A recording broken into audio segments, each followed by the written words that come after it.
भारत माता की।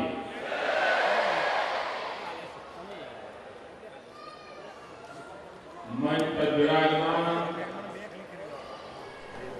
कच्छ जिला प्रमुख त्रिकमभाई, संसद सदस्य श्री, धारासभ्यश्रीओ, सरकारना सर्वे अधिकारीओ અને ઉમંગ અને ઉત્સાહથી ભરેલા વાલા કચ્છી માણસો,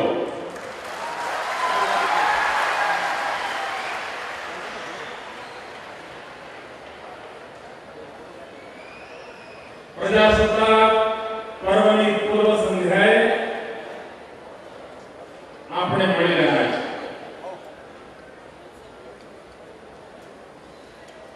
દેશ જ્યારે આઝાદ થયો છે એ વખતે જે ઉમંગ અને ઉત્સાહ આવ્યો છે એવો ઉમંગ અને ઉત્સાહ આજે 15મી ઓગસ્ટ 2013 માં સમગ્ર કચ્છમાં વર્તાઈ રહ્યો છે।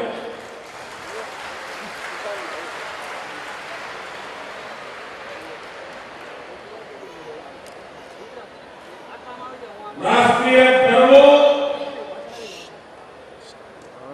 વિકાસનું પર્વ કેવી રીતે બને,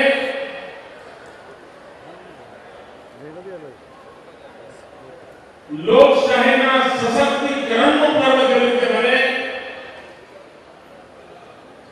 જન ભાગીદારીનો અવસર કેવી રીતે બને,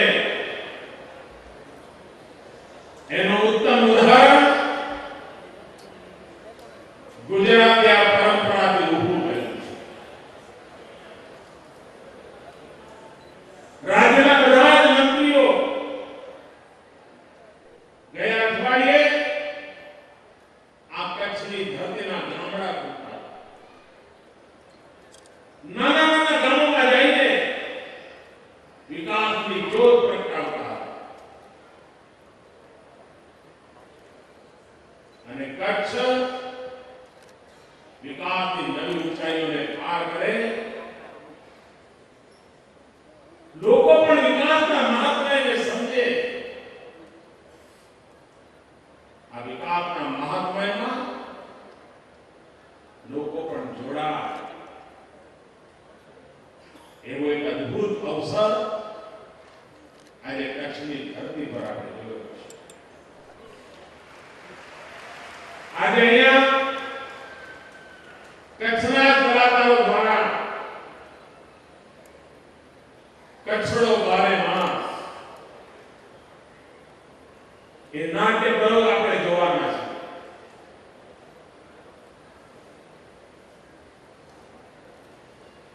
ભૂતકાળમાં મને યાદ છે જ્યારે કચ્છમાં હું શરૂઆતમાં મુખ્યમંત્રી બન્યા પછી આવતો થયો તો કાં તો ભૂકંપની વાત હોય, કાં તો સરહદને લગતી વાત। મને કચ્છના 3-4 બુદ્ધિજીવી ભાઈઓ મળેલા અને એમણે ખૂબ આક્રોશ વ્યક્ત કર્યો। મને કે સાહેબ અમને સમજાતું નથી કે લોકો કચ્છમાં આવીને મગરના આંસુ સૂતરમાં સારે છે। માત્ર ને માત્ર રાષ્ટ્રની સુરક્ષા, કચ્છ એક સરહદી જિલ્લો, અહીંયા સીમા, અહીંયા જવાનો, આ જ વાતો શા માટે અમને યાદ કરાવે છે? સરહદ સિવાય પણ કચ્છનું આ દેશ માટે અત્યંત મહત્વ કેમ ન બને? મેં તો આ દ્રષ્ટિથી મેં પણ ક્યારેય વિચાર નહોતો કર્યો। મને પણ કચ્છની વાત આવે એટલે ભારતની સુરક્ષાની વાત યાદ આવતી હતી, સરહદો યાદ આવતી હતી, ખડે પગે દેશની રક્ષા માટે ઉભેલા જવાનો યાદ આવતા હતા અને કદાચ ભૂતકાળના બધા શાસકોના મનમાં પણ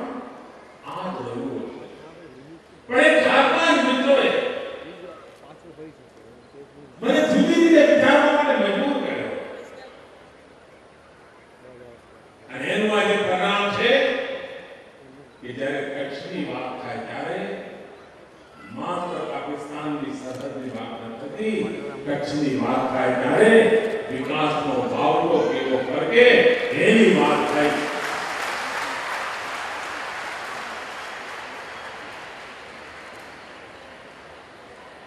मित्र, इन दिनों देश और दुनिया में गुजरात के विकास की चर्चा हो रही है.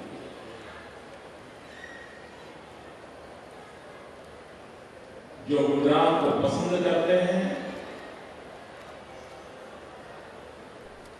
वे कहते हैं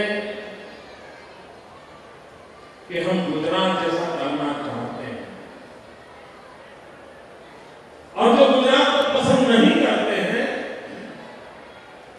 वो कहते हैं कि देखो उस विषय में हम गुजरात से भी आगे.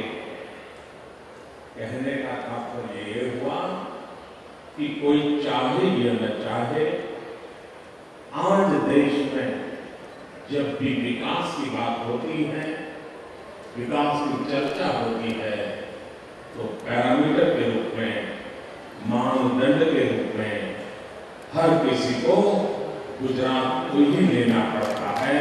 अच्छा कहना है तो भी आधार गुजरात, बुरा कहना है तो भी आधार गुजरात.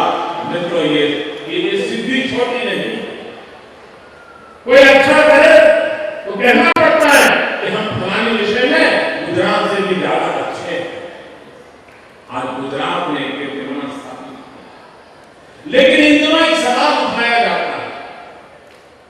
सवाल ये उठाया जाता है कि क्या गुजरात का मॉडल देश को काम आ सकता है कि नहीं आ सकता. जिस तर्ज पर गुजरात ने विकास किया है, क्या उस तर्ज पर हिंदुस्तान का विकास हो सकता है कि नहीं हो सकता है. जो देश के इस प्रकार की चर्चा और वाद विवाद करने वाले पंडित हैं, उनको मैं प्रार्थना करता हूं कि आप पल भर के लिए गुजरात को भूल जाए. पल भर के लिए गुजरात के मॉडल को भूल जाए. पल भर के लिए बीते हुए कल के गुजरात और आज के गुजरात की डिबेट छोड़ दीजिए. ईश्वर को साक्षी रख करके पूरे गुजरात की नहीं, सिर्फ कच्छ जिले की चर्चा कीजिए और दुनिया को मैं बता सकता हूं कि विकास का मॉडल अकेले कच्छ का जिला भी हिंदुस्तान में विकास का मॉडल दे सकता है.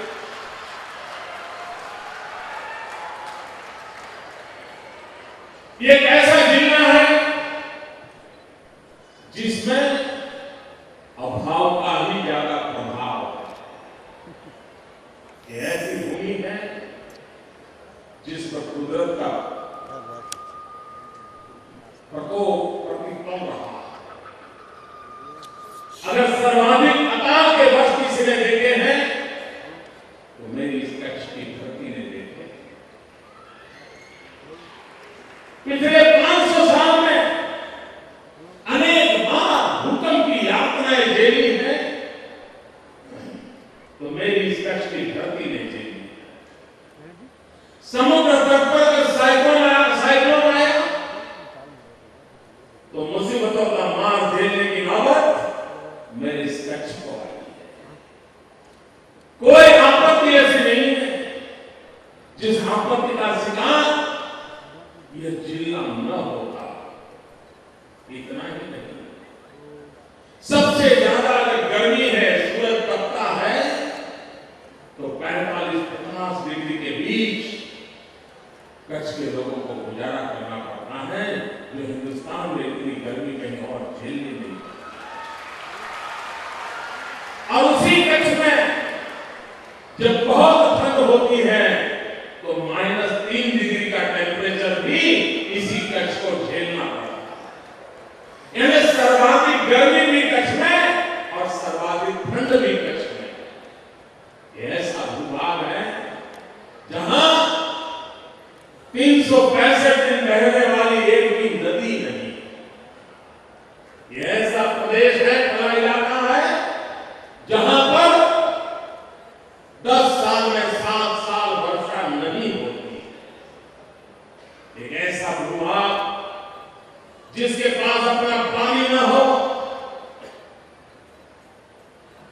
जिसके पास एक विशाल रेगिस्तान हो, जिसके पास अपार समंदर हो, जहां कोई उद्योग न हो, जहां कोई रोजगार की संभावना न हो, ऐसा हमारा कच्छ जिला। जो लोग गुजरात की विकास यात्रा को चैलेंज कर रहे हैं, उनके सामने आज मैं कच्छ के सामर्थ्य को प्रस्तुत करना चाहता हूं। मित्रों, 2001 के पहले कच्छ का माइनस ग्रोथ था। पॉपुलेशन भी पूरे गुजरात में पॉपुलेशन बढ़ती थी, कच्छ में पॉपुलेशन कम होती थी। क्यों? लोग कच्छ छोड़ करके चले जाते थे, माइग्रेट। ये जिला ऐसा था जब जनसंख्या वृद्धि नहीं होती थी, जनसंख्या कम होती जाती थी, क्योंकि न पीने का पानी, न रोजी रोटी के लिए कोई साधन कुछ नहीं। हिंदुस्तान भर में कच्चे लोग फैले हुए। क्यों? क्योंकि मजबूरन उनको कच्छ छोड़ना पड़ा। मित्रों, 2001 के पहले कच्छ क्या था, और आज भूकंप की इतनी भयंकर आपदा के बाद आज कच्छ कहां खड़ा है, इससे दुनिया देखें कि विकास कैसे हो। जो लोग भारत में अब तक जिन्होंने दुनिया को एक्सक्लूड करके रखा था, अब तक वंचितों को वंचित रखा था, दुखियारों को दुखी रखा था, जो लोग सर्वांगीण विकास के नारे देते हैं, उन्होंने 60 साल तक मेरी इस कच्छ की धरती की ओर देखने की फुर्सत तक नहीं थी। मैं नया सरकार में आया तो याद है, अगर किसी सरकारी अधिकारी को कच्छ ट्रांसफर हो तो सब लोग उसको जाकर के सिंपैथी जताते थे, कोई बात नहीं भैया, 3 साल निकल जाएंगे, है तुम्हारे नसीब में लिखा है, तुम की जनसंख्या ज्यादा, उसके बावजूद भी भाईचारा किसको कहे, गले से गला लगा करके कैसे जिया जा सकता है। हिंदुस्तान के लिए कच्छ एक मिसाल है, और जो लोग गवर्नमेंट की राजनीति करते हैं, मैं उनको आह्वान करता हूं, आइए है जहां मां आशापुरा की यात्रा के लिए लाखों लोग पदयात्रा करते हैं, और यही कच्छ की मिट्टी है जहां लाखों लोग हाजी पीर की यात्रा पदयात्रा करते हैं। जो देश को तोड़ने पर तुले हुए हैं, भाई भाई के बीच दीवार पैदा कर रहे हैं। अगर मेरे अकेले कच्छ जिले में 50,000 से ज्यादा सिख परिवार गुजारा करते हैं। भाई युद्ध के बाद लाल बहादुर शास्त्री की इच्छा के अनुसार मेरे सिख भाई यहां आकर के किसान के नाते बसे। इन दिनों विकास पैदा किया जा रहा है, खेती करने वाला, मजदूरी करने वाला, ये भूमि को हरी भरी बनाने वाला किसान पहले पंजाब से आया हो, वो मेरी धरती का हिस्सा है, वो मेरा भाई है। लेकिन जो जमीन के दलाल है, जो सरकारी दामादों के कल्चर को लेकर के यहां आए हैं, और जो सरकारी दामाद के सागरीद हैं, जिन्होंने लैंड यूज के परमिट को बदल करके जमीन हड़प करके लैंड माफिया बनने की कोशिश की है, उन लोगों के लिए मेरे गुजरात में जगह नहीं है, उनको जाना है। लैंड माफियाओं के लिए, गरीब किसान की जमीन छीनने वालों के लिए गुजरात में कोई जगह नहीं हो सकती। हम किसानों की रक्षा करने के पक्षकार हैं। और ये वो लोग जहां जहां उद्योग बढ़ रहे हैं, वहां झूठे नाम से जमीनें हड़प करके किसानों को तबाह करने पर लगे। ये दामाद के सामरिक आपको सुख चैन से जीना है तो आपके दामाद के पास चले जाओ।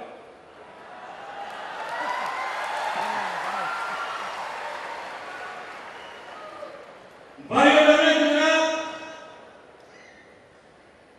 गुरु नानक देव 1522 में कच्छ की धरती पर लखपत आए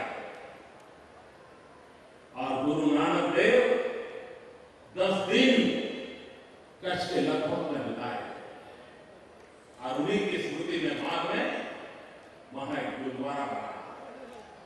हिंदुस्तान के आखिरी छोर पर बना हुआ गुरुद्वारा 2001 के भूकंप में नष्ट हो गया था। ये हमारे सबके प्रति आदर और सम्मान करने के संस्कार के कारण लखपत के उस गुरुद्वारा का पुनर्निर्माण किया। आर्कोलॉजिकल डिपार्टमेंट का भारत सरकार से परमिशन ली, उसके हेरिटेज को बचाए रखने का पूरा प्रयास किया और आज मैं गर्व से कह सकता हूं कि पूज्य नानक देव गुरु महाराज जहां आए थे और जहां पर उनके बेटे ने उदासी पंथ का काम प्रारंभ किया था, उस धरती पर आज बना हुआ वो पुनर्निर्माण किया हुआ गुरुद्वारा, उसी पुरानी परंपराओं से निर्माण किया हुआ गुरुद्वारा आज भी वर्ल्ड हेरिटेज एशिया पैसिफिक में एक हेरिटेज के रूप में उसकी जगह बनाई है। ये काम इस धरती पर हमने किया। सब समाज को साथ लेकर के कैसे चलना, सब समाज को कैसे जोड़ना, इसका उत्तम उदाहरण आज कच्छ की धरती पर मैं दिखा सकता हूं। भाइयों बहनों, विकास की नई ऊंचाइयों को पार अकेला कच्छ जिला, उसको इंटरनेशनल अवार्ड कितने मिले? देश के अंदर विकास कैसा हो सकता है जहां अभाव हो, जहां प्राकृतिक विपदाएं हो, जहां शिक्षा का विस्तार कम हो, वैसा जिला भी देश में नमूना पैदा कर सकता है, तो हिंदुस्तान क्यों नहीं कर सकता? आज मेरे कच्छ में ये मेरा कच्छ जिला एक प्रकार से लघु हिंदुस्तान बन गया। हिंदुस्तान का कोई प्रदेश ऐसा नहीं है कि जिसके लोग मेरे कच्छ जिले में रहते हैं। कच्छ में रोजी रोटी न कमाते हो, गल्फ कंट्री में रोजी रोटी कमाने के लिए हिंदुस्तान से लोग गए हैं। सब राज्यों के लोग गल्फ कंट्री में नहीं होंगे, लेकिन सभी राज्यों के लोग मेरे कच्छ में है।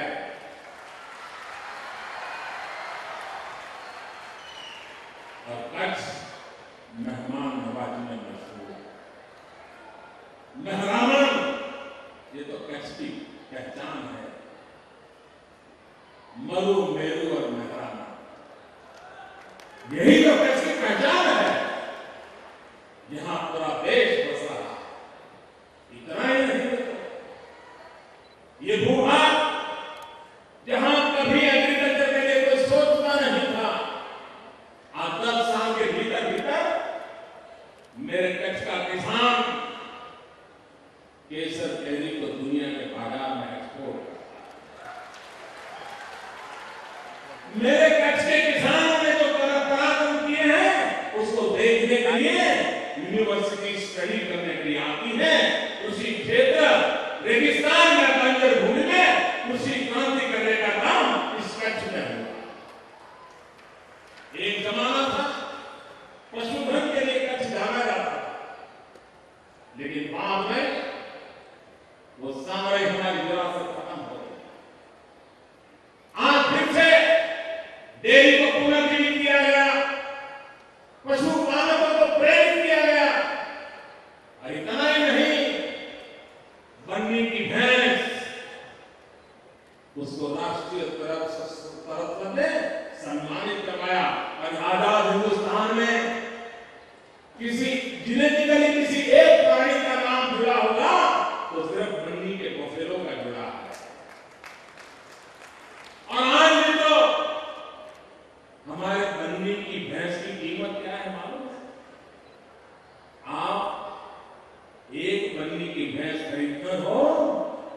आपको 2 नैनो कार बेचनी पड़ती है, तब एक बनने की भैंस में। पशुपालन में विकास कैसे हो सकता है, ये हमने करके दिखाया है। मित्र, हिंदुस्तान में 80% राज्य ऐसे हैं, मैं बहुत जिम्मेवारी के साथ बोल रहा हूं, इस देश में 70-80% राज्य ऐसे हैं, उस राज्य का टोटल बीज उत्पादन 10,000 मेगावाट नहीं है। पूरे राज्य का बीज उत्पादन 10,000 मेगावाट नहीं है। आजादी के 60 साल में भी 10,000 मेगावाट बिजली उत्पादन में पहुंचे नहीं है। आज मैं हिंदुस्तान के सामने सर झुका करके कहता हूं, अकेला मेरा कच्छ जिला, अकेला एक जिला 10,000 मेगावाट बिजली पैदा कर, जो हिंदुस्तान के राज्य नहीं कर सकते, वो एक जिला कर रहा है। इतना ही नहीं भाई, शायद हिंदुस्तान के कई राज्य ऐसे होंगे जिन राज्य के पास मुश्किल से एकाध एयरपोर्ट होगा। मेरे राज्य में कच्छ एक ऐसा जिला है जिस जिले के अंदर 5 एयरपोर्ट। हिंदुस्तान के कई राज्य समुद्र तट पर ऐसे होंगे जिनके पास एकाध समुद्री बंदर होगा। मेरे कच्छ के जिले के पास 5 समुद्री बंदर है, 5 समुद्री बंदर। मित्रों, हिंदुस्तान का जितना विश्व व्यापार होता है समुद्री तट से, उससे आधा का करीब करीब अकेले मेरे कच्छ जिले से होता है। ये ताकत मेरे कच्छ में। इतना ही नहीं भाई, जो लोग विवाद छेड़ते रहते हैं शिक्षा के क्षेत्र, 2001 के पहले यूनिवर्सिटी का तो नामो निशान नहीं। हमने यूनिवर्सिटी शांति कृष्ण वर्मा की स्तुति में यूनिवर्सिटी बनाई, बड़ा गौरव दिया भारत माता की आजादी के लिए जंग करने वाला शांति कृष्ण वर्मा। ये कच्छ की धरती का लाल, जो स्वामी दयानंद सरस्वती के साथ निकट था, जो स्वामी विवेकानंद के निकट था, जो लोकमान्य तिलक का साथी था, जो वीर सावरकर को प्रेरणा देता था, ऐसे शांति कृष्ण वर्मा इसी धरती की संतान, हिंदुस्तान का तिरंगा झंडा लहराने के लिए जीवन खपा देने वाला शांति कृष्ण वर्मा। उसके अस्थि उस महापुरुष के जीवन की इच्छा थी, उस महापुरुष के जीवन की इच्छा थी कि मैं आजाद हिंदुस्तान में सांस लेने का मुझे सौभाग्य नहीं मिला, लेकिन मेरे मरने के बाद मेरे अस्थि संभाल के रखे जाए, और जब हिंदुस्तान आजाद हो तब मेरे अस्थि हिंदुस्तान ले जाए। उस आजाद हिंदुस्तान में मेरे अस्थि चले जाए, मुझे मन को संतोष हो। मित्रों, मुझे दुख के साथ कहना पड़ता है, शांति कृष्ण वर्मा जैसे महापुरुष के अस्थि 73 साल तक हिंदुस्तान आजाद होने के बाद 50 साल तक इंतजार करते रहे कि कोई भारत माता लाल आए और मेरे अस्थि हिंदुस्तान ले जाए। 73 साल तक, 73 ईयर तक ये अस्थि इंतजार करते थे। वो सौभाग्य मुझे मिला, मैं शांति कृष्ण वर्मा का अस्थि लेकर आया और मांडवी में उनका स्मारक। आजादी के वीरों का सम्मान कैसे होता है, मैं देश में कहता हूं, आइए कच्छ की धरती पर आकर के देखिए। इतना ही नहीं मित्रों, व्यवसायिक क्षेत्र में, शिक्षा में, जैसे हमने शांति कृष्ण वर्मा यूनिवर्सिटी की, भारत सरकार को हमने प्रस्ताव भेजा गुजरात सरकार की तरफ से।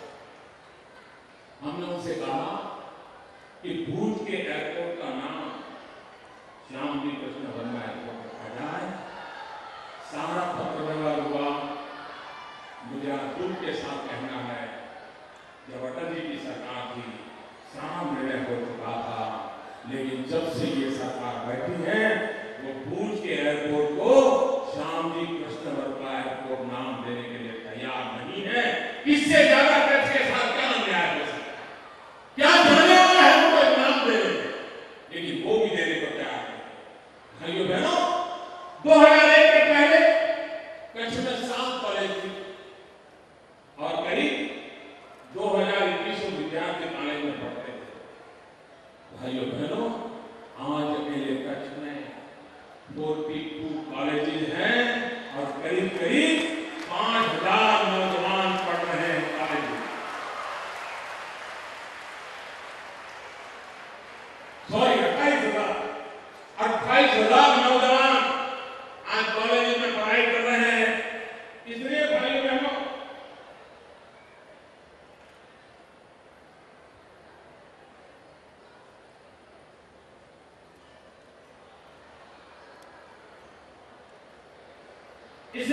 बहनों, शिक्षा के क्षेत्र में भी कच्छ ने क्रांति करके दिखाई।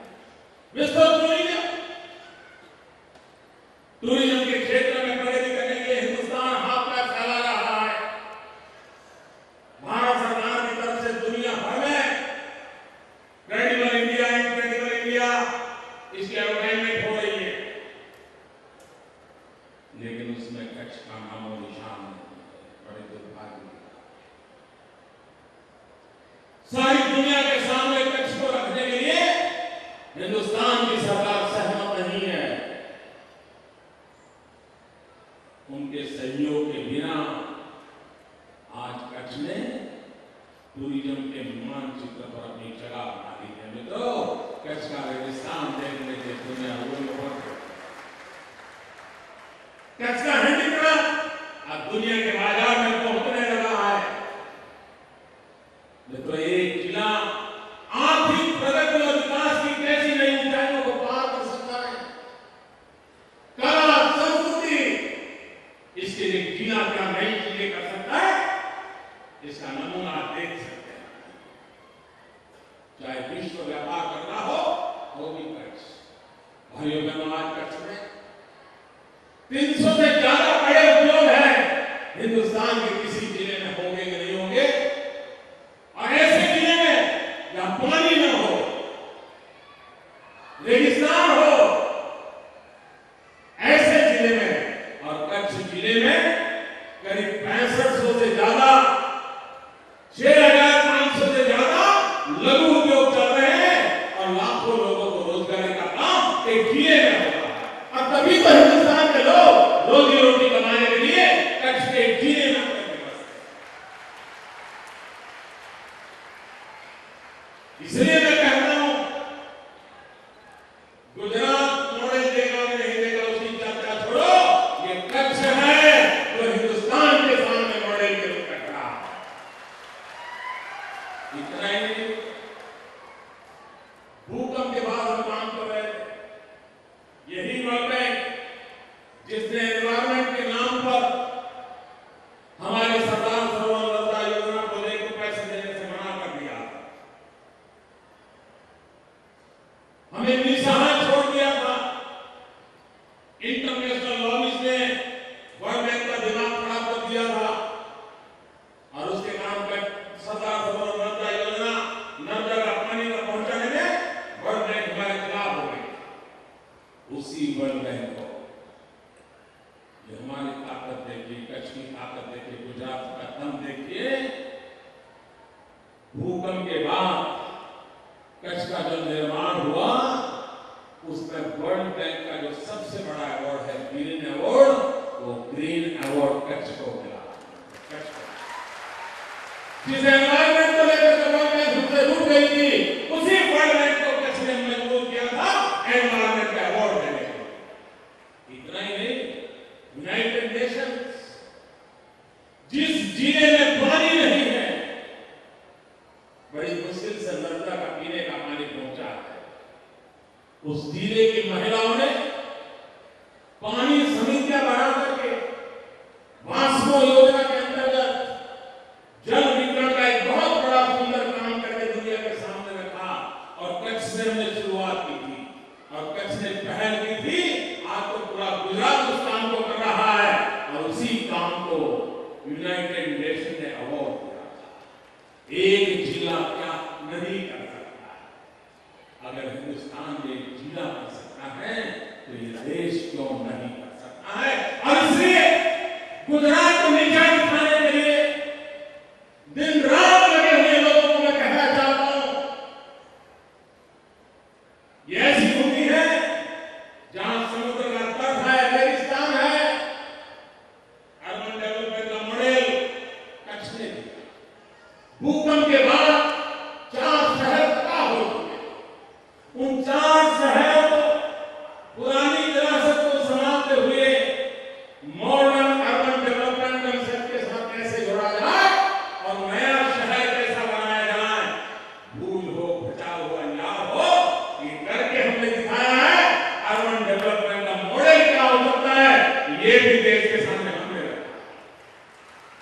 रूरल डेवलपमेंट का मॉडल क्या है?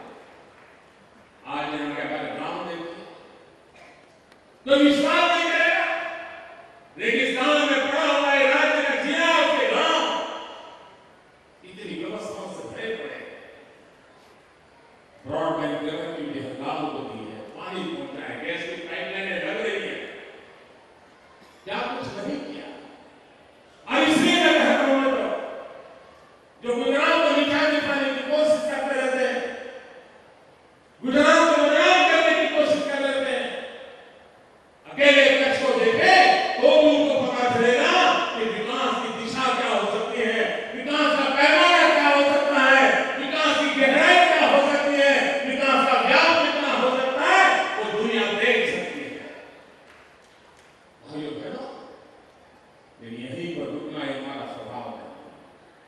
हम इससे भी आगे बढ़ना चाहते हैं, हम कच्छ को और नई ऊंचाइयों पर ले जाना चाहते हैं, विकास की और नई स्थिति को ले जाना चाहते हैं। और कच्छ में दम है, यहाँ के लोगों में दम है, और इसलिए ये सब कुछ संभव है।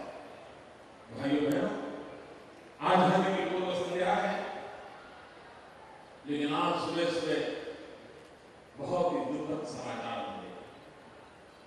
हमारे कच्छ के समुद्र तट की रक्षा करने वाले, हमारे गुजरात के समुद्र तट की रक्षा करने वाले हमारा नेवी के जवान आज एक अकस्मात में, एक विस्फोट में उन्होंने अपनी जान गंवाई। नेवी के जवानों ने जो अपनी जान गंवाई है, मैं उन सबको आदरपूर्वक अंजलि देता हूं, सर झुकाता हूं, उनको सलाम करता हूं। और आप ही लोग हैं जिन्होंने मेरे गुजरात के समुद्र तट को सुरक्षित किया हुआ है। नेवी के ही मेरे जवान हैं जिन्होंने हमारे गुजरात के समुद्र तट की रक्षा हमेशा हमेशा की है। एक प्रकार के नेवी के सब लोग हमारे साथी हैं, उसमें से हमने इतनी बड़ी मात्रा में एक साथ हमारे साथियों को घुमाया है। मैं उनके प्रति फिर एक बार आदर पूर्वक श्रद्धांजलि अर्पित करता हूँ, सलाम करता हूँ, मैं उनको नमन करता हूँ। और मैं पूरे गुजरात वासियों को विश्वास दिलाता हूँ कि हम 15 अगस्त की पूर्व संध्या पर जब मिले हैं, तब हमारा संकल्प रहा है विकास। हमारा निर्णय यही है। और शासन के लिए क्या मंत्र होते हैं, हमने साफ कहा हुआ है कि सरकार का एक ही मंत्र होता है, सरकार का एक ही धर्म होता है, इंडिया फर्स्ट। सरकार का एक ही धर्म ग्रंथ होता है, भारत का संविधान। सरकार की एक ही भक्ति होती है, भारत भक्ति। सरकार की एक ही शक्ति होती है, जनशक्ति। सरकार की एक ही पूजा होती है, 125 करोड़ देशवासियों की भलाई। सरकार की एक ही कार्यशैली होती है, सबका साथ सबका विकास। आज मुझे कुछ महानुभावों के सम्मान करने का अवसर है। हिंदुस्तान के हर कोने में देश और समाज को देने वाले लोगों की कमी नहीं है, उसमें कुछ महानुभावों का आज मुझे सम्मान करने का सौभाग्य मिला। मैं अपने आप में बहुत गौरव महसूस कर रहा हूँ। मैं उन सभी महानुभावों को अंतःकरण को बधाई देता हूँ, बहुत बहुत शुभकामनाएं देता हूँ। और राज्य और देश के लिए उन्होंने जो चीजें हासिल की, जो किया है, उसको ये राज्य सहज रूप से उसका आदर करता है। इस भाव के साथ मैं आप सबको निमंत्रित करता हूँ इस कार्यक्रम के बाद कच्छों बारे मां देखने के लिए। और मैं भी कोशिश करूंगा, मैंने देखा रोशनी बड़ी तेज है, पूरा कच्छ जगमगा रहा है, पूरा कच्छ जगमगा रहा है। भाइयों बहनों, आजादी का पर्व कैसे मनाया जा सकता है, उसकी मिसाल भी देश को आज मेरे कच्छ के लोगों ने दी है। फिर एक बार बहुत बहुत शुभकामनाएं।